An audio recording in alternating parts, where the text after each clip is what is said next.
Good evening, everyone, and welcome to the John Adams Institute. First off, I'd like to get another hand for our musicians tonight. Pilvi Kokkonen on trumpet and Luca Sterni on guitar. Thanks for getting us in the right mood. Thank you. That's better? Okay. My name's Ian Kenny, and I'm the Program and Development Coordinator here at the John Adams Institute. And on behalf of the entire John Adams team, I'm excited to welcome you to the beautiful Vondelkerk tonight in honor of our event with award-winning poet Terrance Hayes. Terrance, welcome to Amsterdam, and we are so glad to have you with us here tonight. Yeah, whoop whoop, indeed. Our friends at the American Library in Paris contacted us several months ago with a list of their upcoming invitees to see if we wanted to welcome any of them to Amsterdam. And when I read through the list and saw Terrance's name there, I knew that we had to extend an invite and plan a special evening. And I am really glad that all of you could be here. So thanks for you to coming. Whether this is your first John Adams event or if you're a part of our Institute's furniture, we're really grateful to have you here. We have a slightly different program than usual, and the honor of introducing our guest and telling you what we have planned falls to me, so bear with me for a couple more minutes while I bring you through everything. Terrance is a native of Columbia, South Carolina, and was an academic all-rounder on the men's basketball team at Coker College, where he studied painting and English. He received an MFA from the University of Pittsburgh before teaching in Japan, Ohio, Louisiana, and is now a distinguished Silver Professor of English at New York University. In 2014, he won a prestigious MacArthur Genius Grant for his work, and while his list of accomplishments and attributes goes on, I think that I would summarize it all by saying that he is what I would call a modern Renaissance man. He can do it all, and he makes it all look easy while doing so. And in fact, he's the first person to ever sign our guest book tonight with, a sketch, a drawing, really, which was pretty amazing to see. And in that vein, I think it's only fitting that he chose the sonnet for this celebrated bundle that brings us all together tonight, American Sonnets for My Past and Future Assassin. A form birthed during the English language's first big kind of creative sprint, and one that has continued to be innovated on throughout the generations that followed, developed and updated for its time. In addition to the bundle on which he will focus tonight, Terrance is also the author of Muscular Music, Hip Logic, Wind in a Box, and Lighthead, which was the winner of the National Book Award. No small list of accomplishments. In other words, we don't often do poetry here at the John Adams Institute, but when we do it with the best of the best. So thank you, Terrance, for joining us.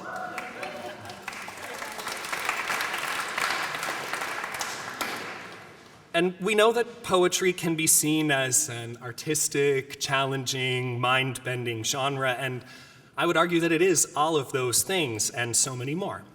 It's also thoughtful, it's soulful, it cuts to the heart of the human experience in a way that combines all of language's most ephemeral and beguiling elements, including rhythm and pitch and tone, and that's why it is, if you ask me, worth sitting here all together tonight in honor of. Poetry is personal and political and beautiful and hard, all at the same time. And there are few forms, I think, that can convey that wide range of emotion in just a few lines of text. The words of a good poem jump off the page and touch, caress, assault, or console us. So poetry is a powerful craft. Terrance wrote American Sonnets for My Past and Future Assassin in the first 200 years. It's 200 years. Of Freudian slip. The first 200 days of Trump's presidency.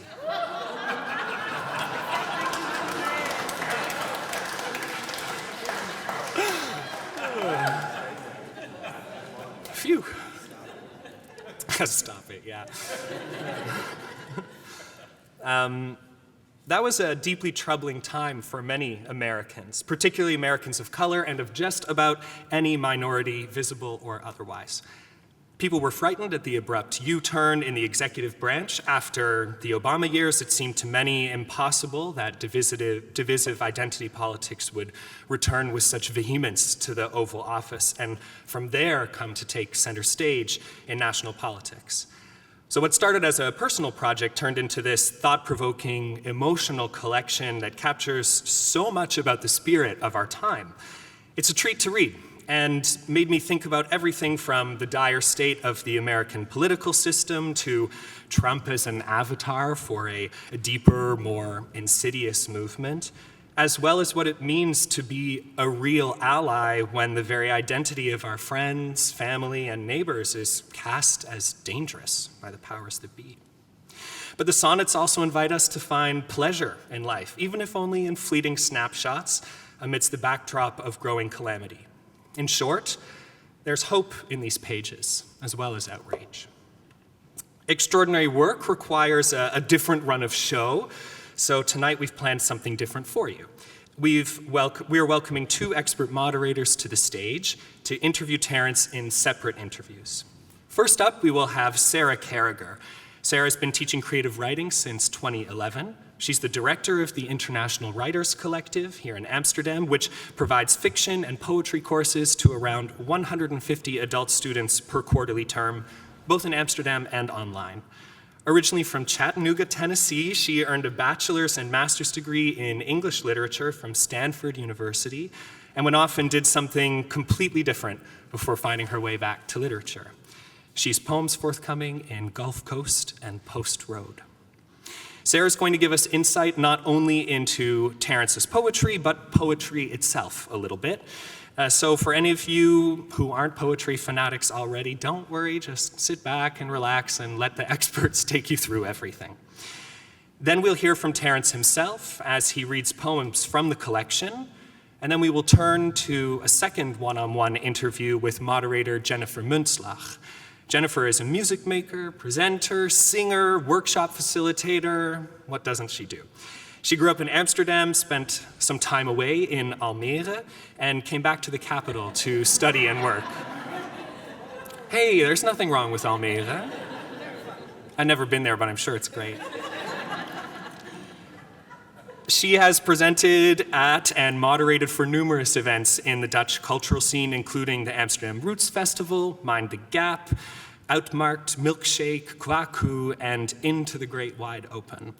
Jennifer and Terrance will turn to questions about art and politics and reflect on the current cultural and political landscape in the United States. And I know it's a bit arbitrary for me to separate the evening into two parts, so no worries if they overlap a little bit. That's the beauty of a night like this.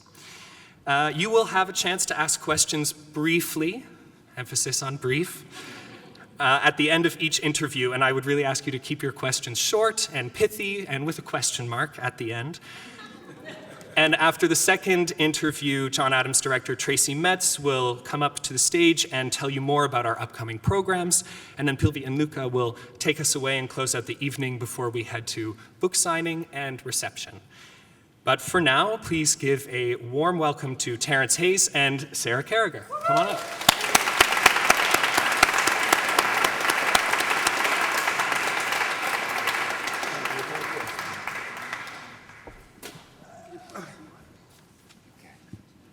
Gulf Coast, that's good. That's a good journal out of Houston. I was really happy.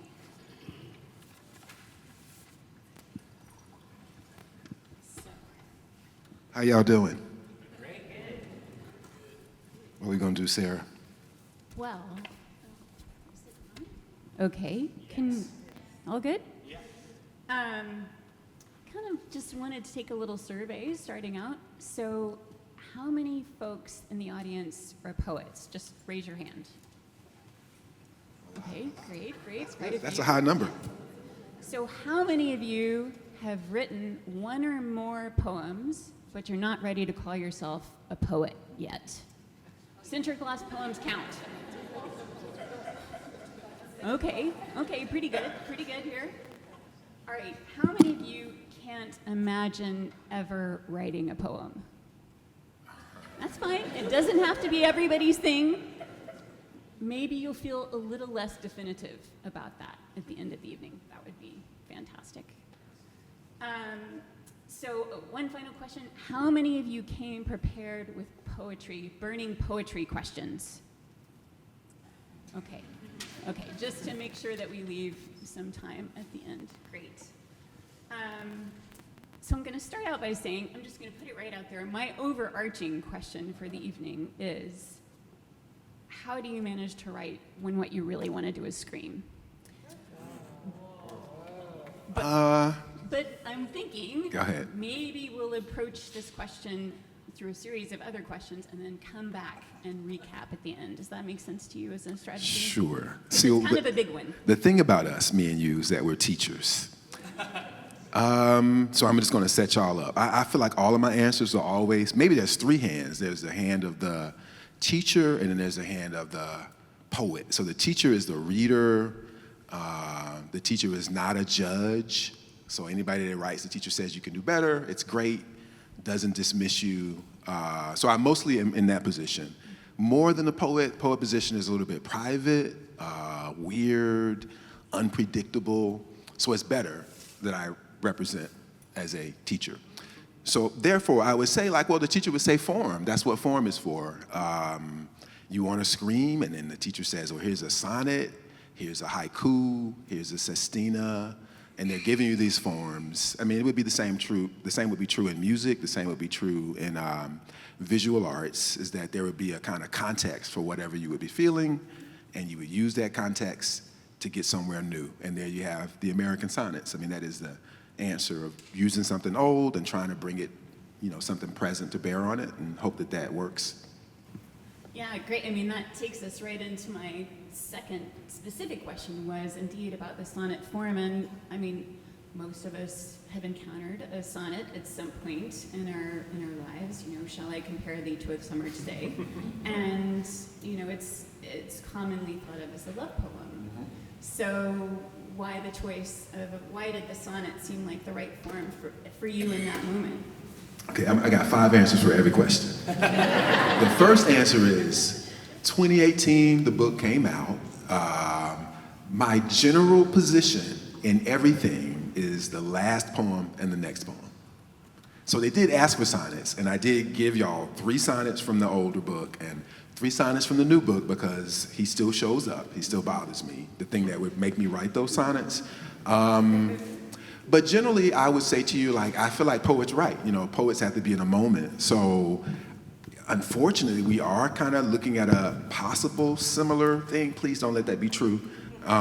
Which is to say to you, I need the form to get to write what I really want to write.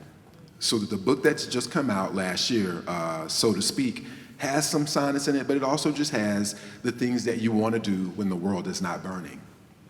And we would prefer that, right? We would prefer to not be distracted. So that, I don't know what your next questions are going to be, but that would be the book. So I give them all the same title, I give them the same form. I've answered these kinds of questions. So, I got quick answers. I'm just trying to renew it for everybody. But certainly the automatic history of the form is what I could plug into and not have to think about anything else. So I could just wake up every day in the same crazy dystopian world and then write my sonnets, and then sometimes write 2, sometimes write 3. But I didn't want to write them. And so once I got that book out, I continued writing them because there were 2 more years. But really, I was just trying to get back to maybe the thing that I was working on before he was elected. The book before this book was called How to Be Drawn. And I was really trying to bridge what I think of as sort of my impulse towards visual expression and then my impulse towards poems. And so it was just a question for a writer. It's not even explicit, and maybe it's in the title, but it's not as explicit. So that now, and so to speak, I'm sort of trying to return back to just the questions that make you get up and practice every day. Can I do this? Can I not do that? And the world is the thing that pulls me from that, pulls me from just wanting to wake up and maybe write about, the day, or write about what I ate, or write about the weather.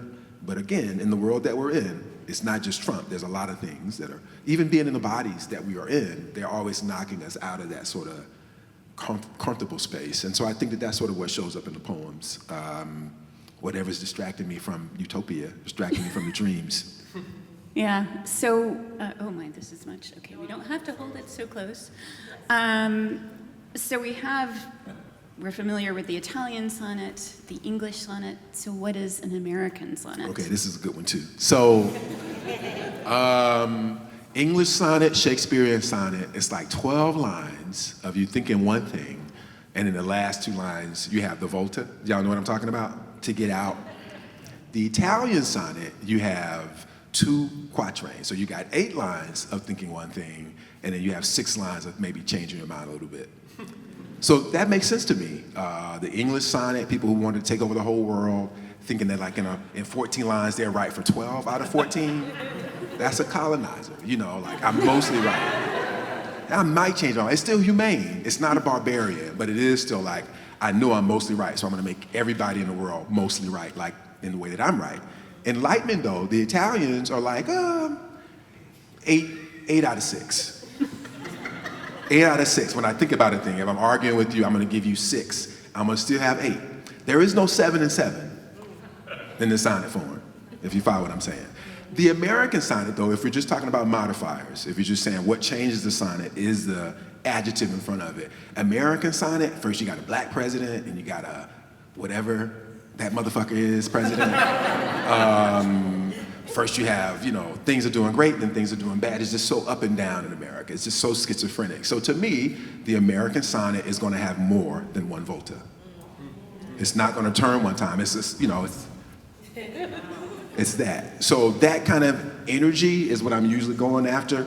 Remember what I said about the 2 hands though? Like once I've decided that as a general premise to write sonnets, I'm gonna do the American sonnet, they're gonna have more than 1 volta in it. Inside of that exercise, I'm just trying to do something different every day just to kind of maintain an interest in the practice. So they're not gonna be identical, and that again is like the unifying title and the unifying notion of the sonnet. But I would hope that there'd be variety in it, and some days again, I'm not thinking about it, I'm just thinking about, you know, the face of James Baldwin, how that also kills me in a certain kind, in a beautiful kind of way, killed with love. So I'm trying to open it up, but that basic principle of the American in front of the sonnet is what gave me, I feel like, the license. And it is what I say to people when they tell me I'm not writing sonnets. I'm like, American, it's American sonnet. Milton has a sonnet, there's a couple of them. Yeah, there's a few of them out here. You know, all you gotta do is do it more than once and it becomes a kind of a sonnet form, yeah. I love that answer. I'm going to remember that about the English sonnet and the Italian sonnet.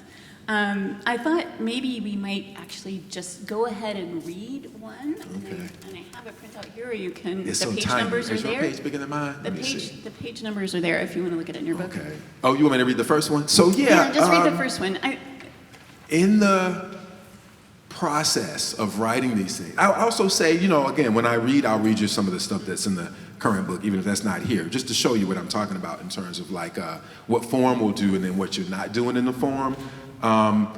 But because I had the same title, because I had the same kind of like working principles, sometimes I would just be defining it for myself. So this poem here is actually trying to give myself a definition. I think there's a few in here I'll read a little later maybe to show you.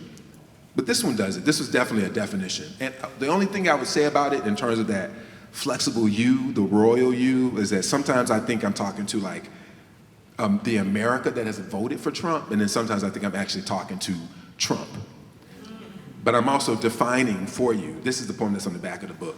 This is what an American sonnet is.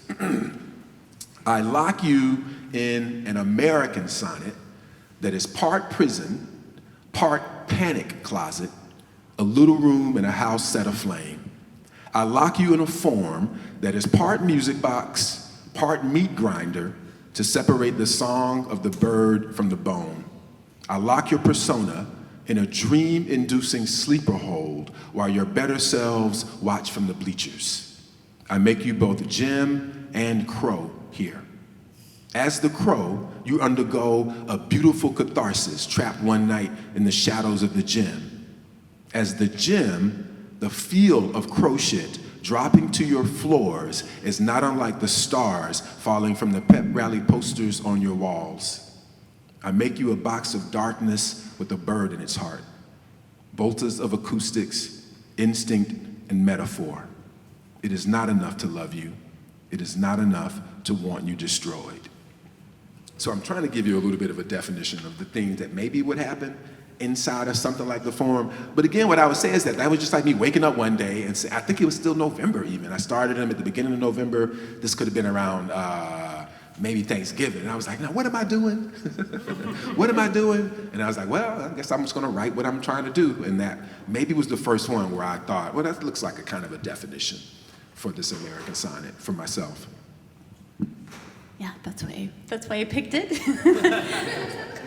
It got me thinking a lot about the volta, which I have to say I had not devoted a lot of time to before. So thank you for that. And it made me think about the volta as, you know, it's something that sort of jolts you out of the groove that your mind has been moving along in. You know, we're sort of comfortably moving along thinking, oh, I know where this is going, and then pow, you know, the volta hits you, and it's sort of destabilizing. And to me, it felt like there's some sort of, like, maybe opportunity in that destabilization. Does that? I would say again, the day-to-day writing, beggars can't be choosers. Whatever shows up is what you do. If you're gonna write a poem about writing poems, okay. So that's generally the principle that's working, but the great thing about the volta, as I understand it, is just that you just gotta change your mind. At some point in the, whatever you think that means. So the experiment would be like, what does it mean to change one's mind? You know, but inside of that gesture, if you're writing political poems, if you're writing about a scream, or if you're writing about a person who seems maybe not to have a whole lot of forgiving qualities, the volta inside of the love poem would just make you work a little bit harder. It makes you, Terrance, I should say, makes Terrance have to kind of like, okay, something's got to change here. So no matter how I'm going into the poem on a given day, whatever that feeling could be, sometimes it wasn't rage, it could just be sadness or apathy or confusion, but feeling like somehow the poem has to turn in some way, and then figuring out what that felt like. And it felt like something different, you know, every day, but the principle is that you got to change your mind. That would be the driving principle inside of that. Yeah, so I mean, that sounds like a great answer actually to how do you write when you feel like what you want to do is scream, that you have to kind of change your state as a poet when you're writing. See, now I like this idea because I see I ain't got that much time to read anyway. I'm gonna be reading y'all poems about to ask answers. Like here's another one where I was trying to define it. And the relationship between this poem and the one that I just read would just be a thing, you know, how much of what you do as an artist is magnifying certain kinds of sensibility principles and then, again, trying to like change those principles or evolve on those principles. So one of my oldest friends said to me that I'm just generally the king of ambivalence, which I think he meant it as a compliment because he was like, you know, that's cool. But I was like, it's not though, like ambivalence. But it is true that there's a kind of middle ground that I feel like I inhabit sometimes. So this is another poem of the definition, and it just still goes back to the middle ground, which is not always like a political answer, actually. It's a confused something else. So anyway, here's one. This is the definition too.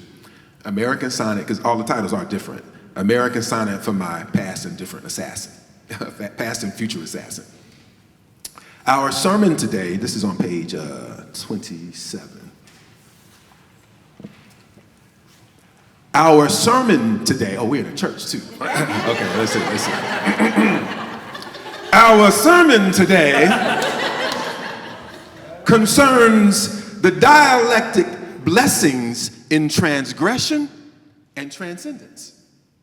We're on the middle floor, where the darkness we bury is equal to the lightness we intend. We stand in the valley and go to our knees on the mountain.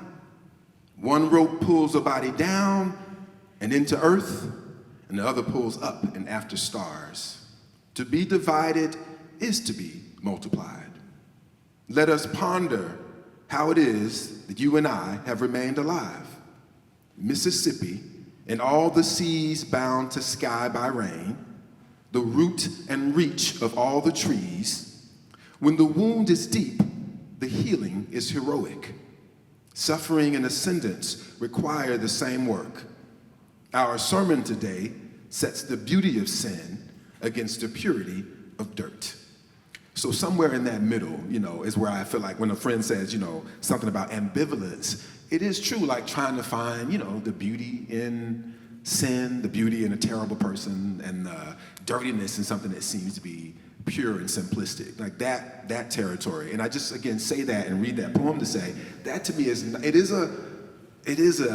a claim, it is an assertion, but it's not the best kind of assertion for politics. It's not the best kind of assertion for like direct action, which I think, has to be said that poetry does have that, poetry isn't always about direct action. It is about sometimes being stuck in the middle. Maybe that's what metaphor is, just being stuck right on that bridge between two things. This thing is like that thing. It makes it a challenge. And I would say that that's kind of what I wanted to do. I knew that I had a political opinion about what Donald Trump is, but that's such a short conversation. We all do have a very obvious answer about who he is, and it just takes a little bit. But if you're trying to like write, and if he's in your head every day, you just want to complicate that. And so a poem like that, which is also a definition of the form, is just talking about that middle ground between everything, between him and what we think we are, between what the world is and what we think we are, those kinds of bridges and middle grounds. Yeah, so it can become an exploration rather than a statement. Yes, totally. Is that, or what do you see as poetry's superpower? So why poetry as opposed to some other, or what can poetry do that, an essay or a story or something else, some other expression? Oh, wow. See, now that's that's going to take me so long to tell you that, because I would tell you like what I tell my students about the definition of a poem. I would say generally, moving into the future, hybridity, it's all creative writing. When I applied to school, and I didn't even know, I could get a degree in poetry.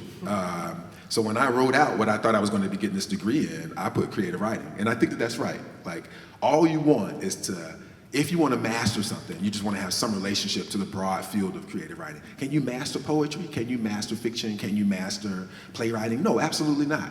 But we do give degrees, and I did wind up getting a degree in poetry. But I do think that it's primarily this question of creative writing is what we're trying to do, trying to express something, trying to get things together. So that's my first answer. The second answer, though, the teacher's answer, I told you I got 3 hands here. The third hand is just the writer's answer, when the writer just never knows. The reader, the writer, the teacher. The reader has a little bit of a guess, teacher has a little bit of assertion, and I think the writer is just like, Lord, just let something happen. And I'll be happy. The question of why a poem, I just feel like the poem is just this is why I had to save it. It's just, it is the highest form. I mean, I tried everything else. I feel like everything just always comes back to poetry for me. It has something to do with time, not that poems are quick, but that poems are compressed. I'm more likely to be removing things and adding things, so I think that's always going to make me go back to poetry.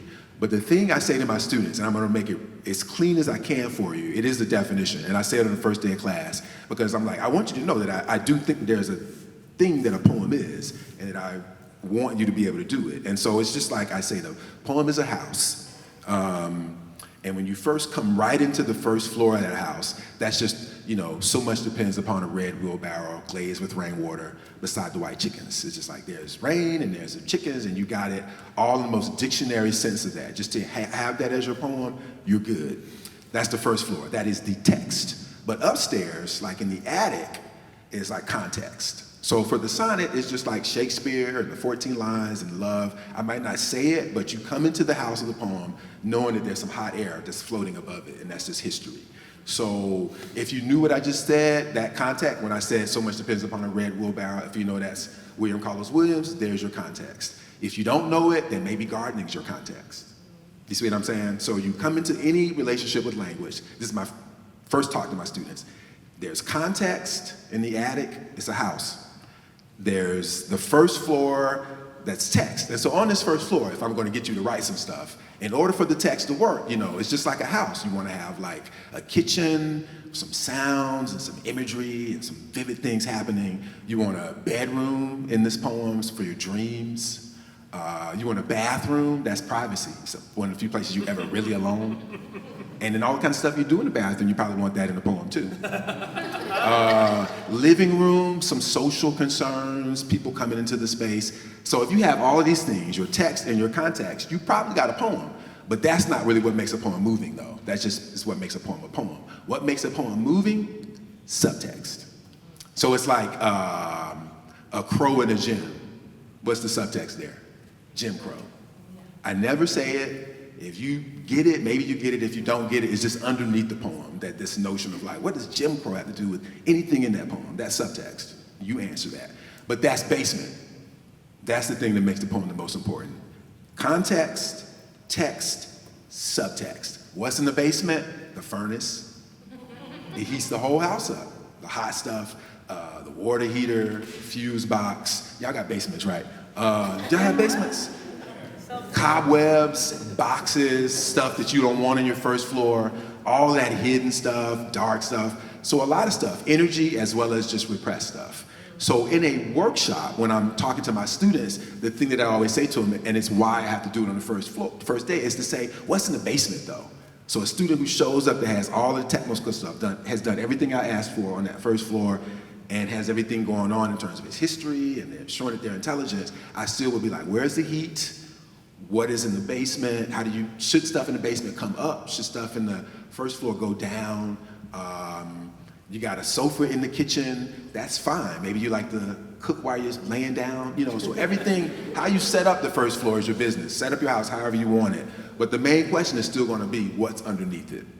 So is that my answer for poetry? I just don't know if I could give you that answer for any other genre.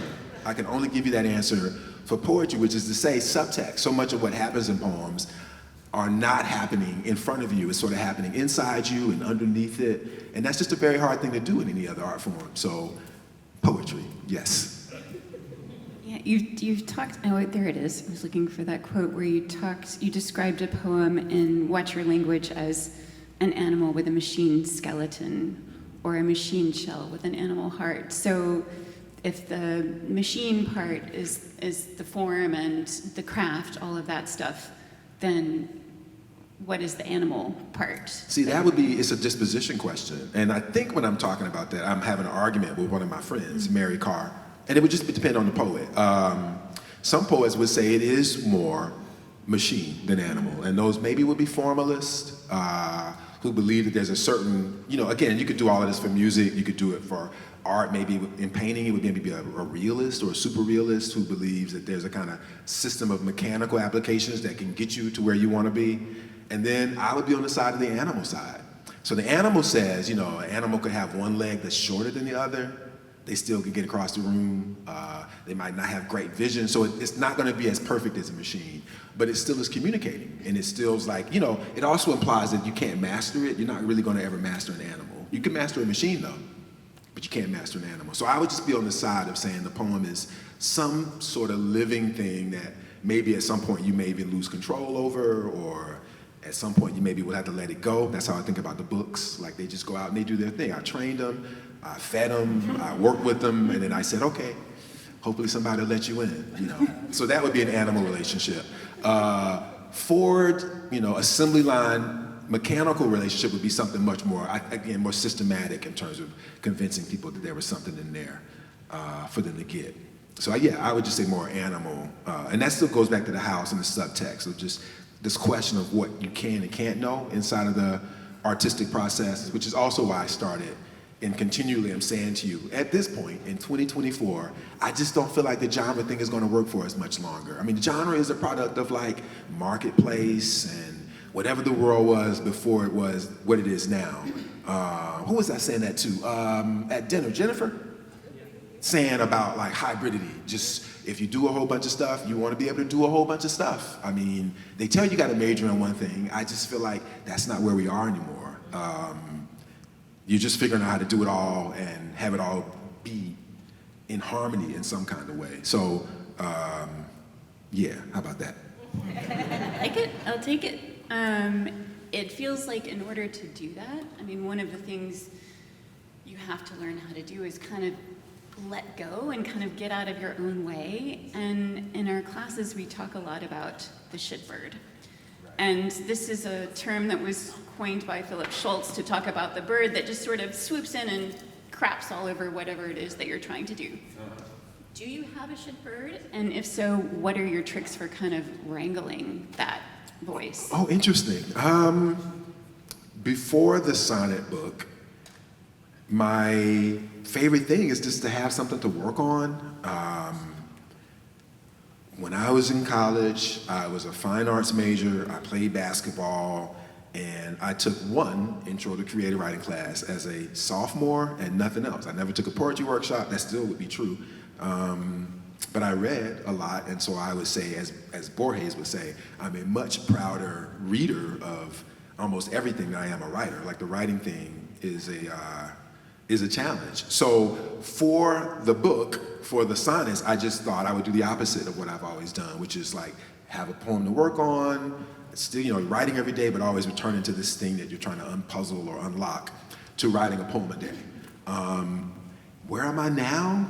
I have been thinking about the idea of the cooked versus the uncooked. Like, I do like to sit with my poems, this is your answer, before anybody sees them.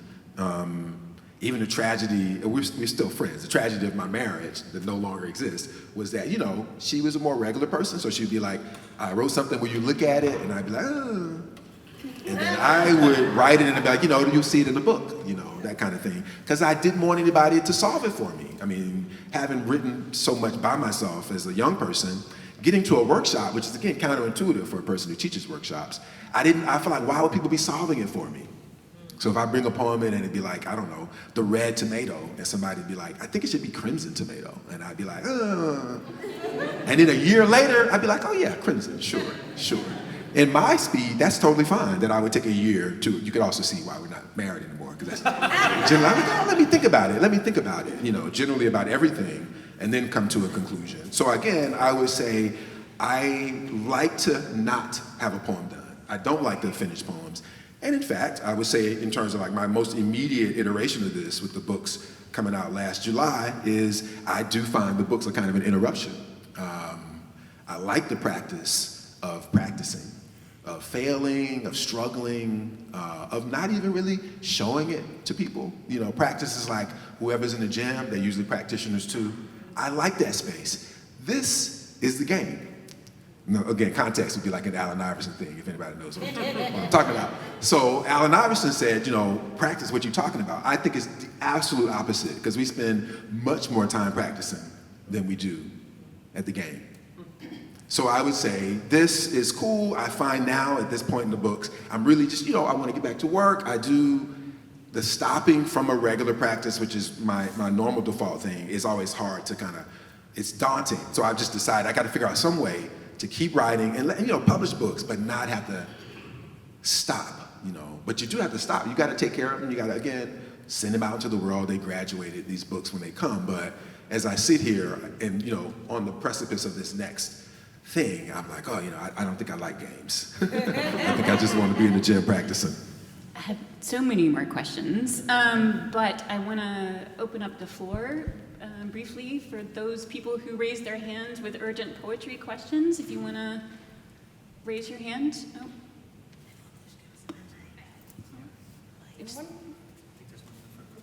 Pick.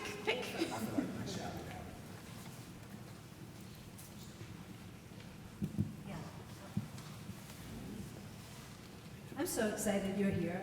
I've had your book for several years, and can anyone hear me? Yeah. I need to get closer to the mic? Yeah. Yes. And actually, so the poem that you started with was one of the ones I questioned, and also the Jim Crow, which jumps out. And coming back to your notion of the poem is quick, but it's compressed. How dense do you like it to be? How many ingredients do you like to have just floating perhaps over the heads of at least some portion of your readers? Great question. Did y'all hear that question? Question of density. How dense do I like a poem to be? How complex? I'm gonna keep saying this to you all night, and it's still connected to this thing about hybridity. Your answer for most genres, I try to line them up in a similar kind of way. I mean, I'm thinking about it as a painter and thinking about it as a diddler on the piano, and I would say, I generally think of my poems more like letters than speeches. So I imagine a reader somewhere with the book, going through it, and maybe getting something on the first pass, and then maybe getting something on the second pass. I mean, I tell my students that poems really are not read, they're reread.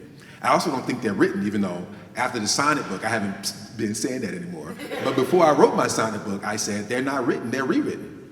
So the premise, having said that to myself, was to see if I could let poems be. Obviously, there's a lot of poems that were left out of the book that you guys have, but that idea of opportunities to go back to it. So for me, the answer is really about how many times though. And in the audience in this moment, when I'm reading y'all these poems, I'm so glad you got a few of them in front, because if you don't, which is typical, I say, they'll get it when they go home. I just assume that nobody knows what I'm talking about when I'm on the stage reading them. So I do voices, as you'll see, maybe when I read a few, even the sermon thing. I'm trying to do something that's separate from what I think happens when you just get the poem and you go. So again, the short answer would be you just gotta read it more than once.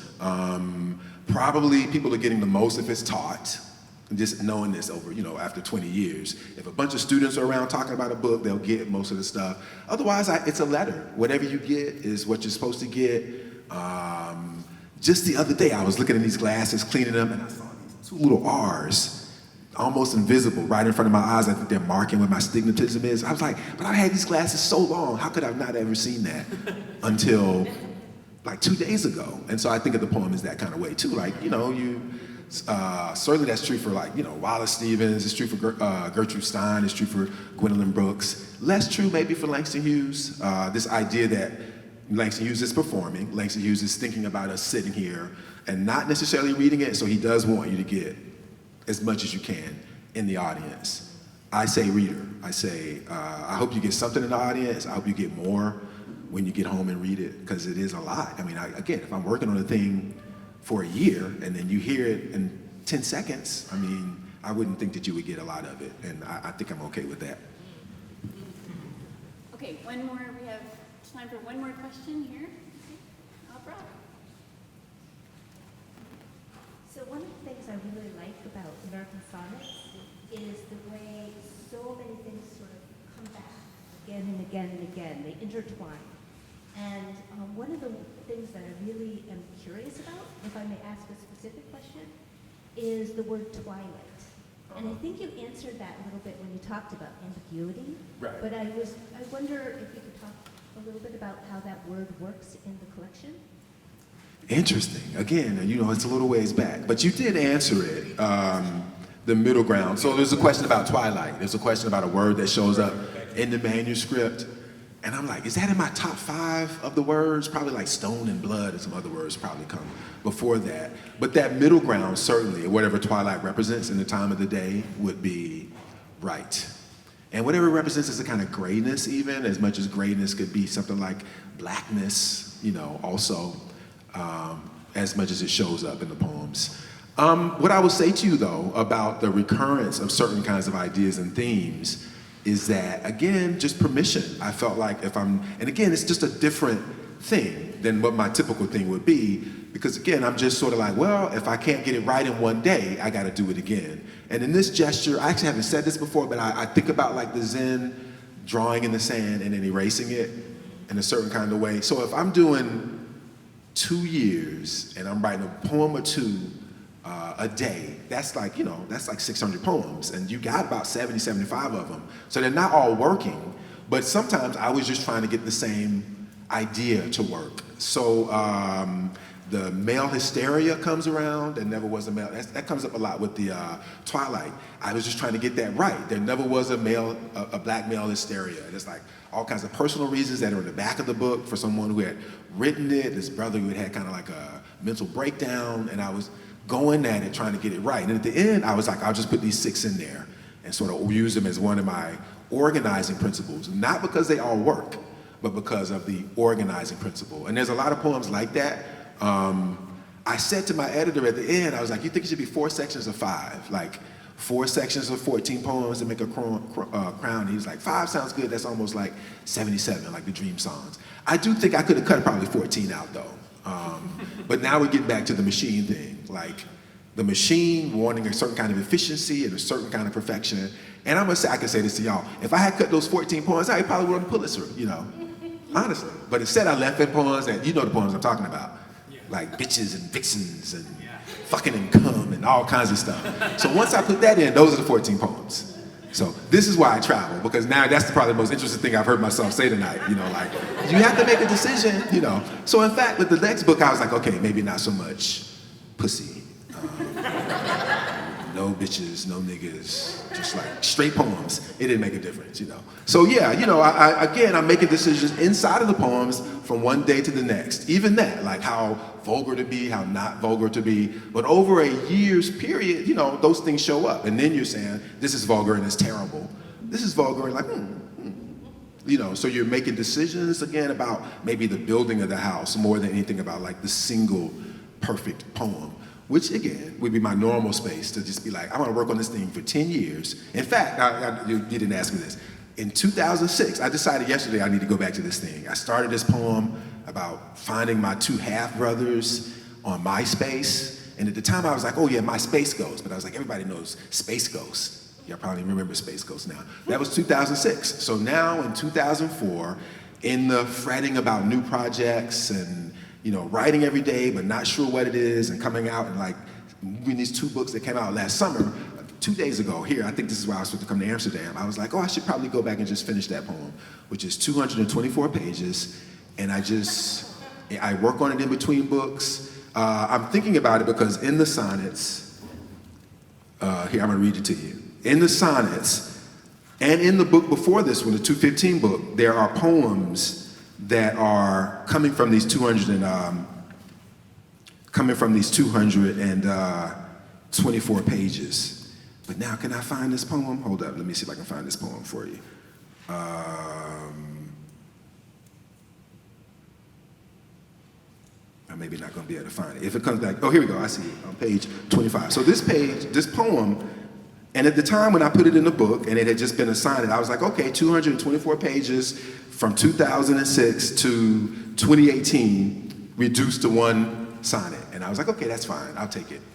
But there's other pages, and so again, we'll see if it becomes anything. But this is from MySpace. And the reason I'm setting you up for this is that this is kind of like a persona poem, but I was sort of like, where would I say that in this kind of book? Like, so I have gotten in trouble for this in a couple other poems. If I read someplace like, I don't know, super progressive or something, I don't know. Even I read at a certain kind of high school, when I read at Columbia, there's some people who wanted to talk to me about this one.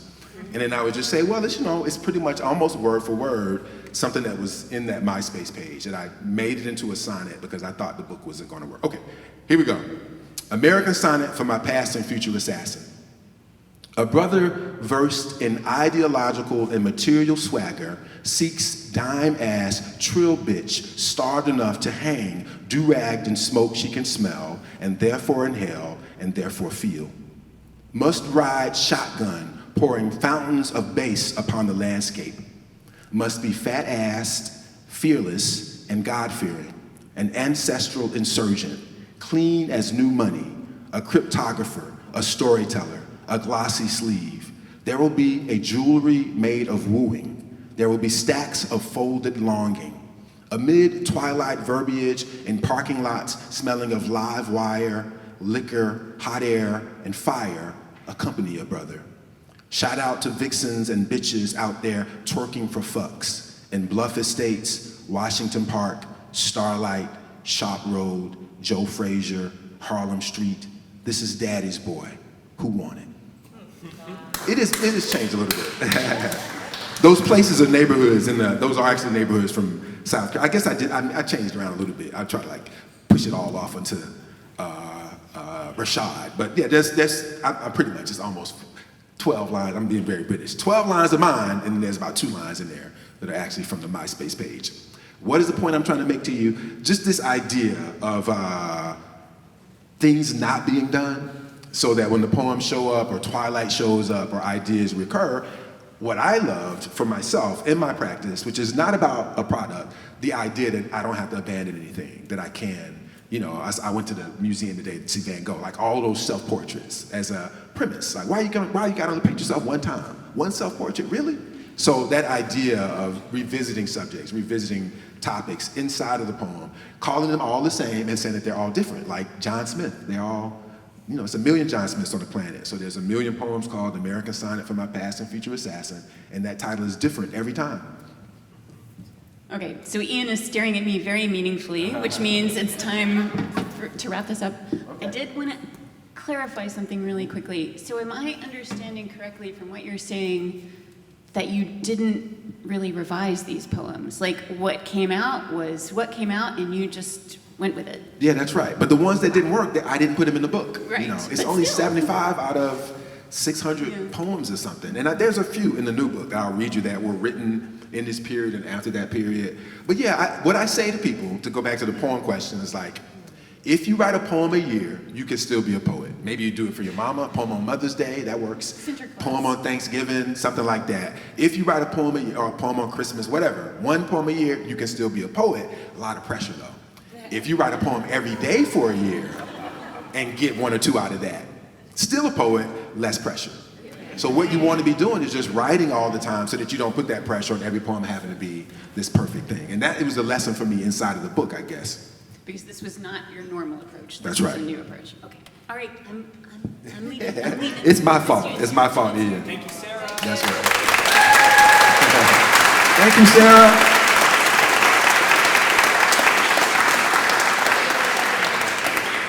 Look, do I have to move? How about I read and then you want me to go there? Okay, I'm gonna go there like a professor. I feel like we're already doing this conversation thing. Check. So if you have questions, if I see you, I'll answer it. How about that? That's what I always hated about church. You had to wait to Sunday school. So if you got a question, throw your hand up, and I'll try to make it. I'll be pithy. I can be long. Look, here's one. I think you got this one too. This is the first poem in So to Speak. And here, American Sonnet for the New Year, that's in front of you. I thought it was it. I thought this was the last one I would ever write. He had done something, and this was after the book had come out. And did I write this one in Amsterdam? I'm thinking for a second. I don't think I wrote it in Amsterdam because it was over the Christmas break. I could have, though. I could have written this thing in Amsterdam. Maybe I did. Anyway, so something had happened, and I thought he was going to get kicked out. So, I mean, the two hands. The one hand is that. The writer writing every day, something happens in the news, you respond immediately to it. And then the teacher, reader, rule breaker, people saying don't put adverbs in poems. And obviously the rhyming thing. And for myself in this poem, to see if I could just make the volta be the last word. So here it is, American Sonnet for the New Year. Things got terribly ugly incredibly quickly. Things got ugly embarrassingly quickly, actually. Things got ugly unbelievably quickly, honestly. Things got ugly seemingly infrequently initially. Things got ugly ironically, usually awfully carefully. Things got ugly unsuccessfully, occasionally. Things got ugly mostly painstakingly, quietly, seemingly. Things got ugly beautifully, infrequently. Things got ugly sadly, especially frequently, unfortunately. Things got ugly increasingly, obviously. Things got ugly suddenly, embarrassingly, forcefully. Things got really ugly regularly, truly quickly. Things got really incredibly ugly. Things will get less ugly, inevitably, hopefully. So I thought that was it. So I put it in the front because I was like, that's it. I'm never gonna have to write these things again. And then I did. So it's not a lot of time. I do wanna just sort of kind of give you a sense of what the back and forth thing is.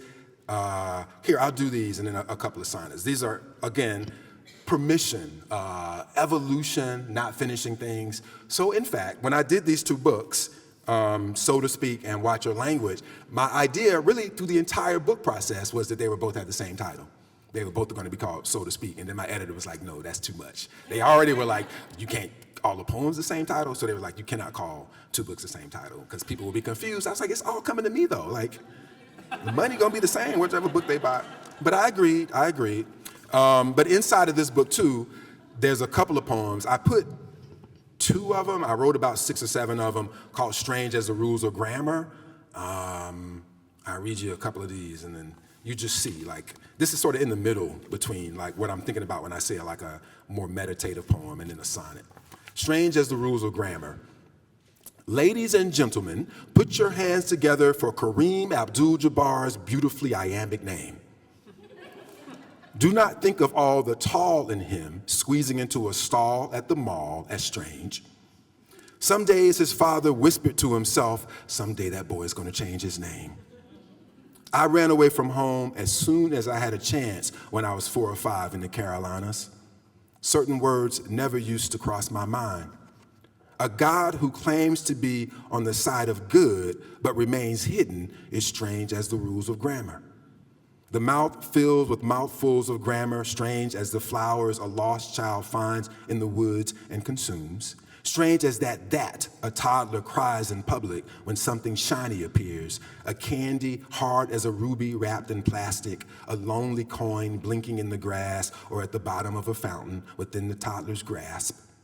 The first time my parents left me alone with a babysitter, I ran away before noon. They spent hours looking for me before going home to find I had been waiting on the porch the whole day, they say. You too may recall a story so old you never thought to mention it to anybody. Strange as the first wound you ever received, the scar so old others must tell you how it was made. What time do we get up here? Is it 20 minutes? How long should I read? Now it's more like 7. 7 minutes. Okay, cool. No, that helps. That's why I asked. Here's another one, Strange as the Rules of Grammar, in the back of the book, where I'm, again, just trying to figure it out. And this still goes back to that answer of a certain kind of permission, because all of these poems, even if only 2 of them made it in the book, I was still trying to resolve something in the ending. I was still trying to figure out the ending of it, as you'll hear here. Strange as the Rules of Grammar. The 2 or 3 times I saw Lil Wayne hanging out at the Praline Connection in New Orleans, he had a mouth full of bling covered in forkfuls of greens or green beans or white rice and red beans on a tongue of strange, lucrative grammar. The answer will be that which allows the best possible future when the plaintiffs come before the judge or the farmers before the king. It is not that which incurs unrest. The photograph does not belong to the photographer. It belongs to the camera God jerry-rigged to the backs of a barn owl and a bat. We get a bird's eye view via the camera attached to the bat under cover of fur and weather, strange as the rules of grammar. Like the branch of the forest industry tasked with trimming branches, strange as the sound of your signature on paper.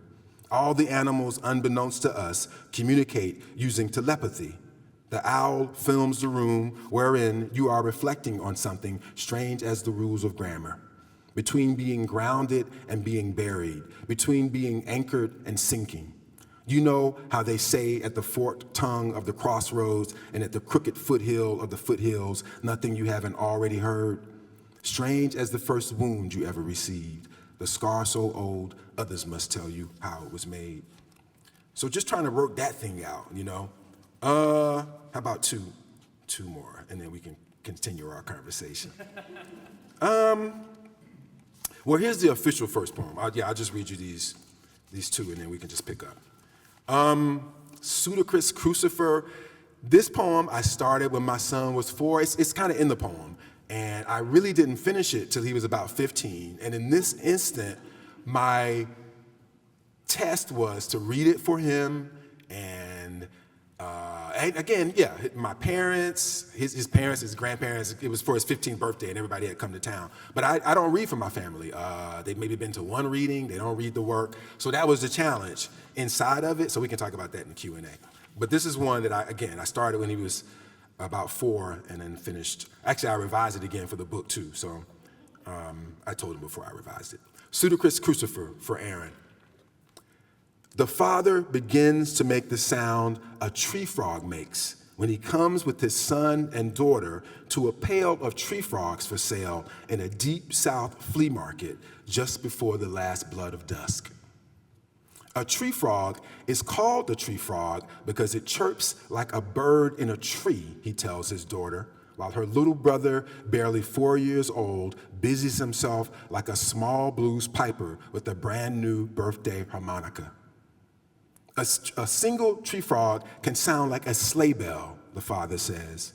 Several can sound like a choir of crickets. Once in high school, as I dissected a frog, the frog opened its eyes to judge its deconstruction, its disassembly, my scooping and poking at its soul. And the little girl's eyes go wide as a tree frog's eyes. Some call it the spring peeper. In Latin, it's called Pseudocris crucifer. False locusts, toads with falsettos, their chimes issuing below the low leaves and petals. The harmonica playing is so otherworldly, the boy blows with his eyes closed. Some tree frog species spend most every day underground. They don't know what sunlight does at dusk. They are nocturnal insectivores. No bigger than a green thumb, they are the first frogs to call in spring. They may only sound like crickets because they eat so many crickets. Tree frogs mostly sound like birds. The tree frog overcomes its fear of birds by singing. The harmonica playing is so bewitching, the boy gathers a crowd in a flea market in the deep south. A bird may eat a tree frog. A fox may eat the bird. A wolf may eat the fox. And the wolf then may carry varieties of music and cunning in its belly as it roams the countryside. A wolf hungers because it cannot feel the good in its body. The people clap and gather round with fangs and smiles. The father lifts the son to his shoulders so the boy's harmonics hover over varieties of affections, varieties of bodies with their backs to a firmament burning and opening. You can find damn near anything in a flea market. Pets, weapons, flags, farm fresh as well as farm spoiled fruits and vegetables, varieties of old wardrobes, a rusty old tin box with old postcards and old photos of lynchings dusted in the rust of the box.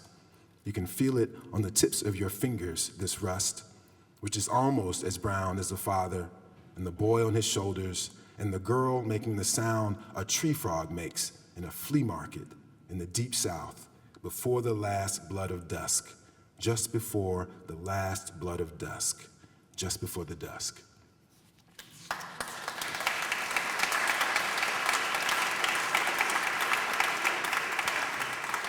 Last one, I think it'll lead into the conversation because, again, I said it a few times about like kind of thinking of the practice as something that's evolving more than finishing things all the time. So this George Floyd poem that I'll finish up with, I feel like in the set you'll see how it grows out of the sonnets is what I'll say to you.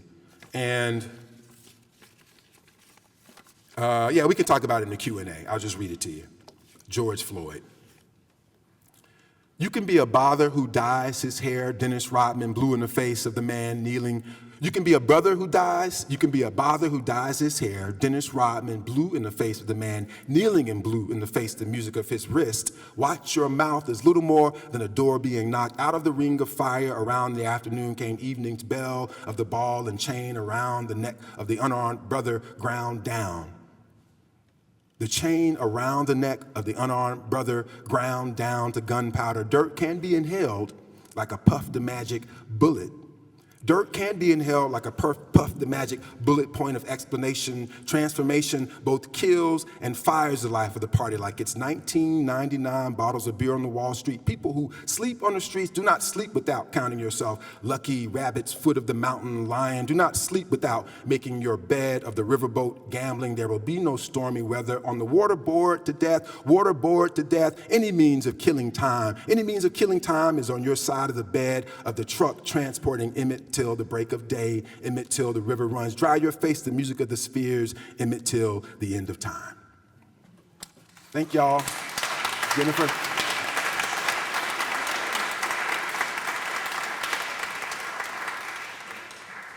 Okay. Thanks. All right. Shall we continue? Yeah, is this mine then? Yes, yes. Thank you. Can I? Thank you, Sarah. Thank you so much. First of all. She got us going. She's got us going. Okay, so. Hi, everybody. Hello, Y'all still Jennifer. good? Y'all still with us? This is the last part. Y'all got all the poetry. Last part, yeah. So I'm supposed to talk about the arts and the politics, but especially to you. And I'm sitting there enjoying the conversation, but also your mind, your mind, which a lot of people have already like read on paper. But I think it's always very nice to see somebody in their form. How are you feeling today? You know, what did you bring for us today? And till now, I'm like, yo, your mind. I like your mind. I knew I would, but then I do. So Thank you. that I was like for yours you. too. Yeah, and because now I'm like, should I first start with where you ended, or my heart? Whatever you want, whatever you want. Yes. Because I was also thinking about, that's why when you started, you said, okay, this poem for George Floyd, it's like 4 years ago, a few days ago. And that does something to the mind. That does something to the people. It happened basically yesterday, but also 4 years ago. And for some people, it's like, oh, that far away. And for some people, it's like, yo, this is still now. Yeah, that's what the poem is trying to explore, you know, that the subtext of it, everything running together, all comments that seem separate suddenly become part of something you've heard before. Do you have time to even grieve when these things happen at the rate that they do? So, and that's a global question, you know, do you ever really have time to grieve if every time you're looking at some kind of terrible loss when you turn the news on? Because, yeah, it feels like it doesn't stop. Matter of fact, it feels like it's about to happen again. I just don't know if it's now. Am I looking at it? And if I'm looking at it, do I know that I can stop it or can't I stop it?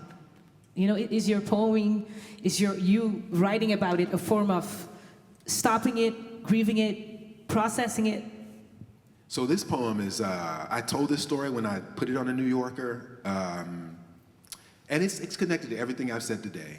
Writing every day, trying to focus on just the muse, the air, the immediate moment, and living in the village. I can say, if I don't know if y'all know anything about New York, I live in Greenwich Village because I teach at NYU. So from my window, I can actually see Washington Square. I can see the arches. It's in the movies, if you know what I'm talking about. It's also, because it's Central Point, it's where everybody goes to protest. So that Friday after George Floyd, I heard them coming down the street to go to the very first marchers anywhere on the planet, going into this park, and they were like, no justice, no peace. So I got up, this is a story I told, and I went to my window and I closed it, because I was writing. So I closed my window and I went back and I tried to continue to write. Yeah. And then maybe, I don't know, 15, 20 minutes later, it was, you know, there was thousands of people. So I heard the very first going and it just didn't stop. So finally I was like, oh, let me go out here. Yes. I think I can still be in the front of the row, was what I said to myself, in the front of it all. So I put everything away and I went out, and sure enough, I was right there. There was a sister there, maybe she was like 20, 25 or something. She had a bullhorn, and she was like, you know, fumbling through her phone, trying to figure out what to say. And then there was this dude, he was like, can I get the bullhorn? Everybody's like, let the sister have the bullhorn, man, chill out, you know. And that's what it was like. It's like now when the protesters protest the protesters. It's so Kafkaesque. It's like the protesters protesting the protesters. So in this instant, as I'm sitting there, I'm like, where's everybody? AOC, I see people in the neighborhood all the time. Ta-Nehisi, I know Ta-Nehisi Coates. I'm like, why he ain't out here? The poet is not the person. Y'all think the poet's the person. Some of us are, but not all of us are. Some poets are shy. They want to stay home. They want to write. They don't want to be people looking at them. They don't want to be on the stage. They sweat. That's me. So maybe you just want to watch. Maybe you just want to observe. And so that is my general disposition, even if I'm the tallest person out there. So I felt what I felt was the cycle of it and everybody not knowing what to say. That would not be the same old thing. So I stayed, I watched, and I went back and I continued my writing and I wrote that George Floyd poem. So I wrote it. The reason I brought it up, and I knew I would get to say this to you, is because before the sonnets, I would never have gone and like wrote that poem and been like, that's it, I can't mess with it anymore. But the sonnets gave me the permission, as opposed to working on it for 10 years or working on it for 20 years. I mean, if we talk long enough, I'll tell you like 10 other poems that I have not abandoned. You don't abandon them until you're dead, but poems that are still waiting for some, something to show themselves. If I'm not showing them to anybody, I gotta wait, you know what I'm saying, for them to say it to me. So in this instance, I wrote it immediately when I got back. I did some drawing. I think I made like a little video. I spent the whole day after that just absorbed in it, and that was the yield of it. So here's the thing though, I sent it out, and when it came back to me, they said, typo in the first line. The first line is, I can't even see, what is the line, the brother line?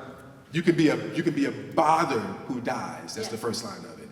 And I meant to say, you can be a brother who dies. Because the die is dyes his hair blue as Dennis Rodman. So it could be brother, and you can still pretty much understand what I'm doing. But when it came back, I was like, well, you will still hear brother in it. And I get it, like people are like, is that a typo? I'm like, oh, well, you still can hear brother. But if I had made it brother, you would never hear bother. You would only see brother and keep going. Do you follow what I'm saying? So I left it. And I would say to you, that accident and the speed of that, for that moment, felt right. It felt right, everything that happened around it, without me getting in it and being like an expert and sort of tinkering with it. And so, yeah, I mean, there's maybe one other poem in the most recent book that has that kind of, what I said to you earlier, kind of uncooked feeling, where even if I talk about it too much, maybe I'll flatten it out in a kind of way. And I prefer that. I prefer to always not, to not always have my full control over the poems, and that's sort of what the sonnet. Because then it can, if it needs to ripen or whatever it needs to do, it can get that with the age of time. The other poem, the tree frog poem, there's all kinds of decisions that have been made in that for myself. There were turtles at the beginning, when it first happened. So I'm making all kinds of decisions over a long period of working on it, over 10 years. This is the thing about like what a confessional poet would be, if you, not to sound like a nerd, but like an Elizabeth Bishop, who wrote very few poems. She was writing in the same time period as like, well, Sylvia Plath even. They're almost the same age, she's a little bit older. But because she was taking so long, like that notion of confession, every time she revised that original poem, it's further from it. So I'm interested in that too, like in the spirit of making a real piece of art. But this other thing of like the immediacy with all of the scrapes and scraps, I find not a place to live all the time in terms of my personality, but certainly reflective of the moment, of like the speed of that, the confusion of that, and wanting that to be right. Get it. And you are a teacher, you're a person, you're an artist. And you also, sometimes, and you love artists, you love the arts. And you mentioned earlier when we were having dinner, I had dinner with this person, not bragging, just stating facts. No, but you said, you like people like Nina Simone. And one of her famous quotes, and it comes up a lot, and I like to ask that question, it is an artist's duty to reflect the times, right? Do you think that it is indeed, as an artist, but maybe also as a teacher, you can answer, is it your duty when you make art, when you put out writings, that you reflect the times? My favorite answer to all these things are like, sometimes. Sometimes. Yeah. And sometimes it depends on the subject. It's the thing I said about the days in a year. If you are writing 365 days a year, or 7 days a week, sometimes. You can do that on 2 or 3 days and get a pretty good sense of the times, writing about the times. And in those other days, you're just going to be doing whatever the poem wants you to do, I think. So the idea, to go back to, and this isn't new, it's just what I say all the time, it's like the practice is really the most important thing, so you can exercise all of the things that you're interested in inside of just practicing, just going to the gym, seeing what you can do. And then sometimes it'll work out and those things will make it into the book. But the things that don't make it into the book are the things that I keep saying, this idea about like evolution, and not about marketplace, and not even about, like when you send a letter out, you don't necessarily expect a letter back. It'd be nice to get a letter back, but it's not a given. So that is to say, to send the poems out, and even sometimes to not hear how they're landing with people, has to be okay in the realm of writing every day. And just say like, well, yeah, sometimes you want to reflect the times. Can you do that every day? That's going to be pretty boring if you're just reflecting. It's going to be boring for me if I give you my boring day. Or maybe even limited, because then right. you're with it, you have to do something. So that's not you just letting you out, but you have to reflect that you're working in order for somebody or something. In this period of, again, between books, and you just hear the stuff that I think about when I'm working, I go home tonight and think about it, I was thinking about it just morning. It is still about like what I was saying about Bishop and like a kind of truth. How about this? I'll say it this way. Like, you know, at this point, I've been writing for a long time. I'm in my 50s. I be meeting people who are in their 40s who are totally influenced by me. And so a friend who certainly, if I went through some names of young poets, this poet has 2 books now. We're friends. He calls me and he reads me his poems all the time. He was like stranded somewhere years ago when I was like, oh, you should read this poem. So certainly a friend, but about evolving, he's reading me a poem that sort of sounds like the Pseudocris Crucifer poem and some of the other poems from like previous books. And I said to him, though, what's sustainable though? Is it sustainable to like every morning spend 8 hours getting your makeup on? That's what craft is. Like you have this face you wake up with, this thing that you feel as an artist, as a painter, as a sculptor, as a musician, as a poet. You wake up with this feeling like, oh, I don't feel that good today. And then you go in the mirror and you be like, but how can I make this other people want to see? So you're in the mirror, fixing that poem for 10 years to get it to be where it's going to be. And then it comes out, it's like, okay, that kind of works. But on your way, you just are losing so many of those gestures towards getting it to be this mass that you can bring out for people. And I say again, that's craft. So for me to say to a guy who's a little bit younger than me, still understanding the part of me that wants to work on a thing for 10 years, and is giving that back to me in a really great way. It was an amazing poem. And then I was like, oh, I'm just still thinking about what it looked like when it wasn't right. How much that wrongness is truer than the thing that you've put the makeup on. You follow what I'm saying? I wouldn't have said that 10 years. I wouldn't have said it when I was his age. That's 10 years ago.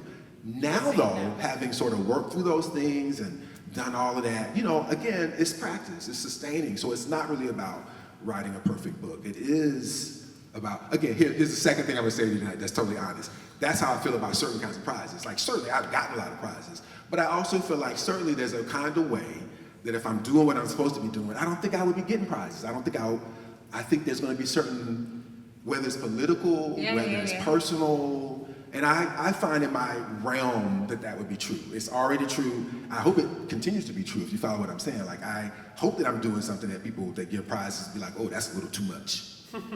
Can I still be thinking that at this point? I don't know, but that is my practice, to wake up, to want to do something that challenges me, that challenges you, that allows for some other things. And I've just been thinking about that, here between books, how possible that is. So I give you that as a real-time answer to a person who's doing great and has like gotten all the good lessons from me and is sharing it to me and me saying, oh, I don't know, I think maybe perfection is too much, man. That's too much makeup. Even though it's beautiful, it's beautiful. Too much. Yeah, how long can you do that? It's really what I asked. How long can you do that? You could do it for 10 years, you're young, you're in your 40s, you get going. You can work on a poem for like 8 hours in a day. I once could do that too. Now I gotta use the bathroom, my prostate, hungry, There are let me things do a happening haiku. in between. Yes. So again, the evolution of one's practice is what everybody has access to, is what I'm going to. Everybody has access to that. Once you engage in some kind of practice, even if it's one poem a year or a poem every night, the notion that you just are working out poetry, to go to Sarah's question at the beginning. Like, all you gotta do is write poems to be a poet. No adjectives. Good poet, bad poet, rhyming poet, spoken word poet, experimental poet. If you are making something that feels weird, feels immediate, and those things I said about that first floor, probably is something like a poem. Okay, I want to share because I think there are questions in the room, and if they are, please let yourselves be known. Is there a question? Question? Okay, so there's a question over there. If you can hold the mic for them like this, close to the mouth. If you ask the question, leave the mixtape at home, just get to the question so we can get to more questions. I think you should have been standing up the whole time. Right? Standing up. Yeah. He'll get it. Hi. Hi. Yes, like this. Perfect. So you've reflected a lot about being a teacher, and that seems like a big part of who you are. How does being a teacher influence your poetry, and how does your poetry influence your students? How does being a teacher influence your poetry and poetry influence your students? Thank you for that question. That is a good question. I still do, is why I said about the 3 things. I said it kind of earlier. I've never taught my own poems. I really don't talk about them with I said I didn't talk about it with my ex-wife, who is a poet. I certainly don't talk about it with my students, because I sort of don't really want to talk about it. So I do hover on the teacher. My mother, when she introduces me to people, she says, "This is my son, he's a professor."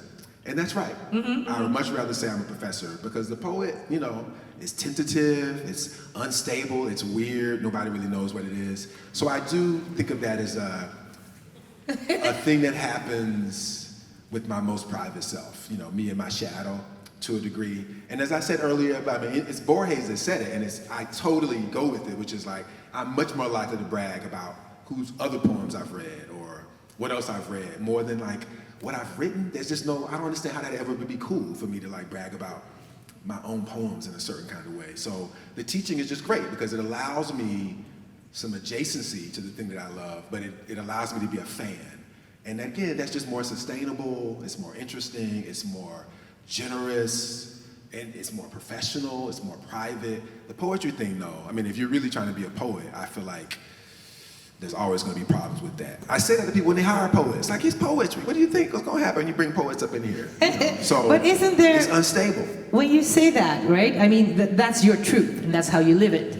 But as a teacher, isn't there also something to be learned from that conversation that you're not wanting to have? Does it have to do with fear? Does it have to do with, this part, my ego will stand up and say, I'm not having this conversation with you, fuck you. Right. Sorry.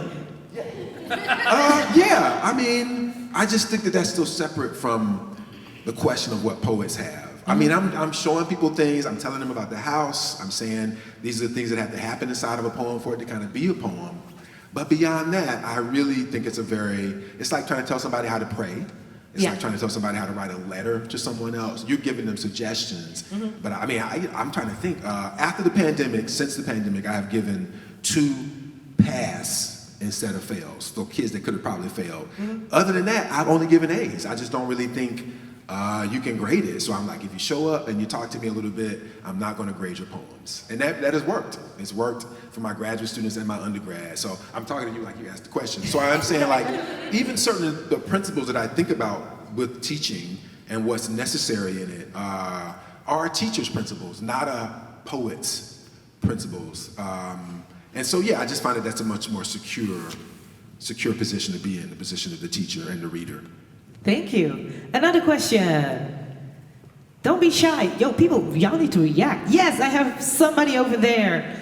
Same for you with the mic. Please hold it close to your mouth so we can hear you loud and clearly, because your question will be answered, if correct. Hey, so in your book you talk a lot about your relation to the president when he first came into office. So I'm curious how that related from the start of his office till the end, and how that's reflected on your poetry. Tell me the last part of that at the beginning. Say it again. Are you asking about that specific poem? So how did your opinion on Donald Trump change, or your view change throughout his presidency, and how did that reflect? Did it change? From Donald Trump stepping into office till the last day Donald Trump in office, right? That's the question. Did it change along the way? And does it reflect? I can tell you this story, or I can read you this poem. How about I just tell you, because it's going to take me a minute to find it. But you got to choose, though. But you're going to tell it, and then you're going to read. Well, if I read it, I can almost remember it. One of the American Sonnets, there's only maybe 4 of them that are titled this in the book. And then the other ones are like American Sonnet for my grandfather's love child, where I'm trying to get to some other spaces. But this one here, the backdrop of this poem is like when I said sometimes they would just show up. I had gone to see Aretha Franklin in this documentary. I think it's on Amazon now. It's like Amazing Grace, I think it's called. And let me see where this thing is. In the performance, Aretha Franklin is doing this song, Precious Lord. And everybody's passing out. The chord, they can't even stay with it. They're like catching Holy Ghost is fainting because she sounds so good. And then at some point, the cameraman pans the church, the audience. And in the audience, everybody, oh. And in the middle, like right there, is this little girl who's asleep. You can watch it, go home and watch it tonight. So again, this is just me going to the movies. It's in the neighborhood. I like Aretha Franklin, not thinking anything about Donald Trump. But when I saw that girl, though, I was like, wow, to be sleeping through God moments, you know, because and this is, as I said, I can tell you the story, the things that it comes out of. It's just like, what if you grew up and you missed all of those moments where you thought there was something like magic? We all have them, and eventually you realize it's not. But there's a moment though, through your childhood, where almost anything confirms or affirms the idea that the world is magical. But what if you grew up and you never saw that, if you slept through it all? And I was like, Donald Trump. That's what happened. So I'm answering your question because this will come after that poem in the last book, and it's sort of close, but the real answer is like, it evolves, it keeps changing, who knows? But I'm sort of saying somewhere between the book and this book was another moment where I felt like I wanted to think about him, and he just jumped in it. So here it is. The main thing I'm gonna say about it is I also wanted to put Nina Simone and Aretha Franklin together. How did they not do any duets? So that's what you can do in a poem. Somebody asks me about poems, I can make them sing together in a poem. Okay. When Aretha and Nina sang Mary, Don't You Weep, into the same mic, levitating on stage, the future dictator, age 6 or 8, ward of a black maid for a Sunday, was asleep. We pine for a timeline wherein he remained awake.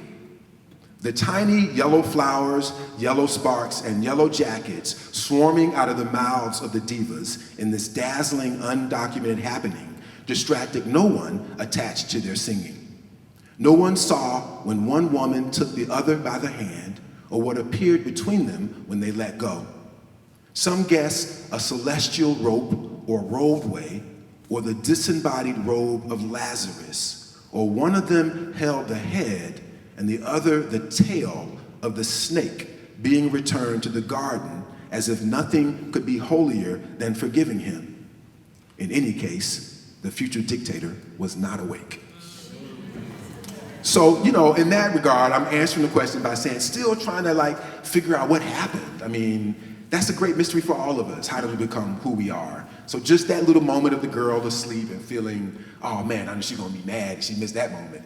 And thinking about what would be the consequence of that just sends me back on this loop to the questions that would be interesting to him. So they're not always full-on immediate political questions. Sometimes it's just psychological questions about how did your parents harm you and what is the fallout of something like that. So that's what I would say. It's just it's that. It's not a real conclusion. It's a evolving kind of question that I'm not always interested. I don't want to be thinking about him. I'd rather be asking that question about my own mama. You know what I mean? But when he comes in, I let him be there and let him do what he wants to do inside of the poem. Thank you for the question. So, time's not on her side. One more question though, because arts, politics, you being here, November is coming for people in America, and the creature is back, the being is back. I don't want to know if you want to link it to him, your answer, but what is it like, for you to be Terrance Hayes, 2024, November's approaching. You just living, you just chilling, or you I'm gonna need to write more about this? Well, I mean, again, if I give you this answer, we could talk for another 30 minutes. No, we need a minute. This quick answer is just, it still goes back to the teaching thing. I still kind of feel like you could substitute teacher for parent, and just sort of feel like when people are protesting and when people are upset, they're just asking for help. So for me, certainly as a professor with students, protesting and out, I still feel like it's a more immediate question. So the November thing, we'll see what happens with that. I can't control it. All I can do is work as I've been working. But the thing I can, and I'm dealing with, even over the summer, would just be my students. And it still just goes back to people asking for help and trying to figure out how to engage that as much as you can, or figure out what it is that they're asking for. And again, I feel like, especially in my occupation, the poetry thing, I mean, I said it to you. That's why I said the thing about the George Floyd poem. A poet just wants to write poems, is what I think. Me, some poets it be, it's the poet and then it's the poem. And maybe that would be a performance poet or a political poet or a spoken word. I don't want to put the adjectives in front of it, but for some poets, it's a poet bringing the poem to you. For me, it's the poem, and then I'm a distraction a lot of times when I feel like, in front of people saying the thing about the letter thing. So I would say to you, whatever the world is, whatever's happening in the world, the poet wants to write poems. Trump, the Dalai Lama, aliens, beautiful days. The poet just wants to write poems. The teacher has responsibilities. The teacher says, my students need this, I must help them this way. My children need this, I must help them this way. How can I help? So you are trying to bridge those things, and if you're writing every day, sometimes they do, you link up. And when they link up and you feel honest about that link up, you bring it out and you share it with people. When it doesn't link up or when it's terrible, you try again the next day.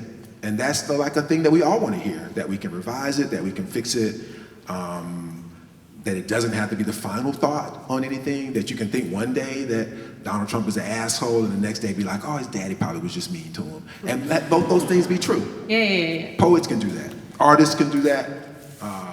And artists do it because it's emotional intelligence that we're after. And so when I say the poet, the artist, it's because everybody should be it, because everybody should be interested in something like developing one's emotional intelligence, especially as a foil to artificial intelligence. So certainly in the realm of the poem with these questions about subtext, in the realm of like three-dimensional relationships, people in the audience and not online, I would say all of these kinds of events, the 3D thing is the answer. The real-time embodiment of an engagement is the answer, even if it seems like it's small, if it's not like you tweeting to 1,000 people at one time. I don't do the Twitter stuff. No.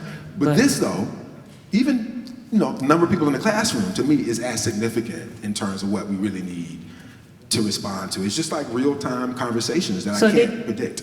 Time make you teacher first, poet second now? Thinking about it? Say it again now. So by time, because you're a poet, you're right. The poet just wants to write, but you're a teacher. And as a teacher, you have responsibilities and you like to pass it on, etc. So would you say now you're a teacher first? Only when I'm working. Okay. Because look, the teacher also gets paid and gets tenured. Yeah. The poet, you lucky. Anything you get is luck. You must be grateful. And the poet has to be about the glory. You really can't be, Terrance, I should say, I'm saying the poet. Terrance says the glory of doing the work for the people that care, the people who show up at the gym, people who have a passing interest. I don't try to persuade anybody else. I feel like if you can get it somewhere else, you should. Whatever that thing is that you can get from poetry, that I get from it, if you can get it somewhere else, you should. If you can't, come talk to me. We'll talk about what that works. And so reader maybe would be, the teacher has inside of it the reader, the teacher is just a slightly more professional reader, but the reader would be where I live. Okay, the reader here with us tonight. Another round of applause. Thank you, Jennifer. We're gonna ask Terry next. I'm gonna stay here. Yeah, correct. Thanks, everybody.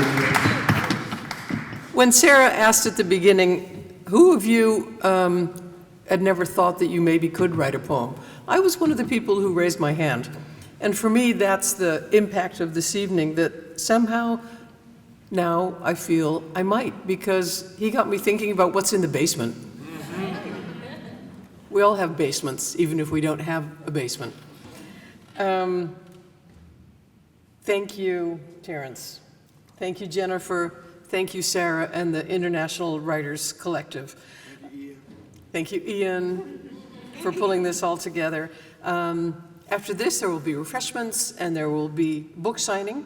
And just a brief word about some upcoming events at the John Adams. On June 17th, we have the Harvard historian Taya Miles coming to the John Adams.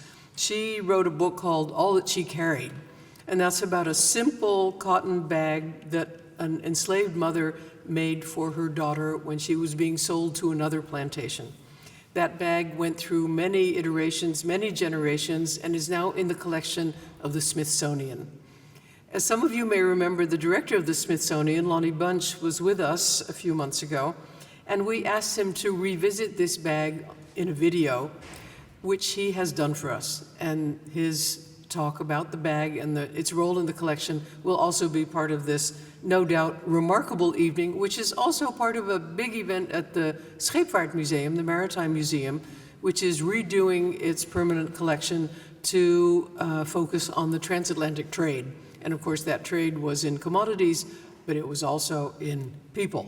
And I think this is an important step for the museum, and I'm really looking forward to this being the public event at the end of an academic conference during the day, confronting issues together with the museum and together with Russell Shorto, who will also be there to wrap up the evening and the conference for us.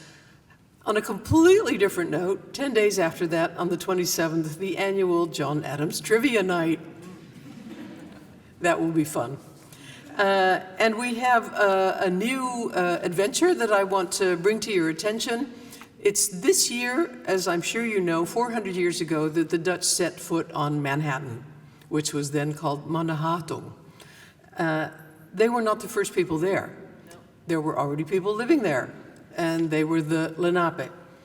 The Dutch consulate in New York has created a really big, ambitious cultural exchange of 2 years with 45 different programs to mark, not to celebrate, but to mark this moment. They invited me to come to New York to moderate the launch of this program, and I have also made a 4-part podcast for Future 400, the first of which went live last Wednesday. It's on our website, and it's about the history of Manhattan and the voices that we, for so many, not only decades, centuries, did not hear, and which we are now hearing, and the time is ripe. It's finally happening. I hope you'll enjoy the podcast. The first one is about the history, second one about photography, social innovation, and theater and dance. So this is a 4-part project marking, not celebrating, but marking 400 years of Dutch-American relations. Thank you very much for joining us. Thanks again, Terrance, for your eloquence and your humor and for making us all think about what might actually be in the basement. Thanks so much, all of you. See you soon. Thank y'all.